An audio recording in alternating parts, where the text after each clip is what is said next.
నేను చెడిపోనివే కాకుండా చాలా మందిని చెడగొట్టాను. ఎంత పాపం చేశాను.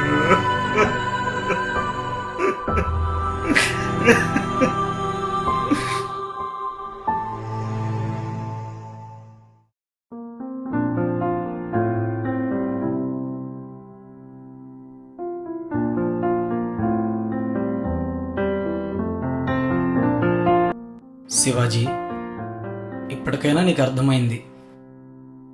నువ్వు సత్యాన్ని తెలుసుకోవాలనేదే నా ఆకాంక్ష. నీలాగే చాలామంది సనాతన ధర్మం అని పేరు చెప్పి క్రైస్తవులను, క్రీస్తు సువార్త ప్రకటించే వారు హింసించటం ఇదే దేశభక్తి అనుకుంటున్నారు. అందుకే ఇటీవల ఒక 2 సంవత్సరాల క్రితం పాస్టర్ సత్యనారాయణ రెడ్డి గారిని హైదరాబాద్, అంతకుముందు ఒడిశాలో గ్రాహం స్టీల్స్ గారిని, ఆయన 2 పిల్లలను నిర్దాక్షిణ్యంగా కాల్చేశారు. పంజాబ్లో పాస్టర్ సుల్తాన్ గారిని ఇలాగా ఎంతోమందిని హింసించి కాల్చి చంపడం ఇదేనా దేశభక్తి?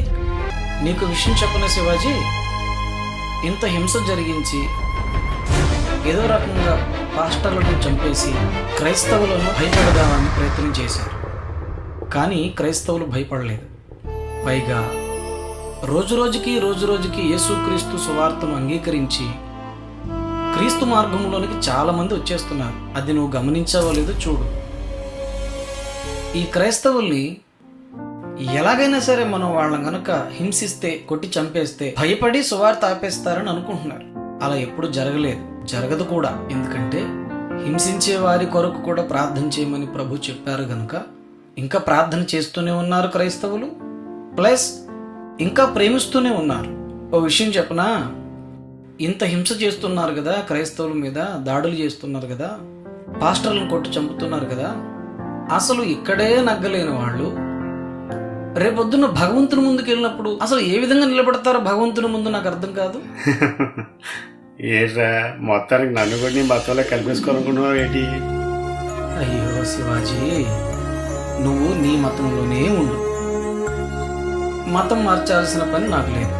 నీ మతంలోనే ఉండు, నో ప్రాబ్లం. నువ్వు సత్యాన్ని తెలుసుకోవాలి అనేది ఒక్కటే నా కోరిక, నా బలమైన ఆకాంక్ష.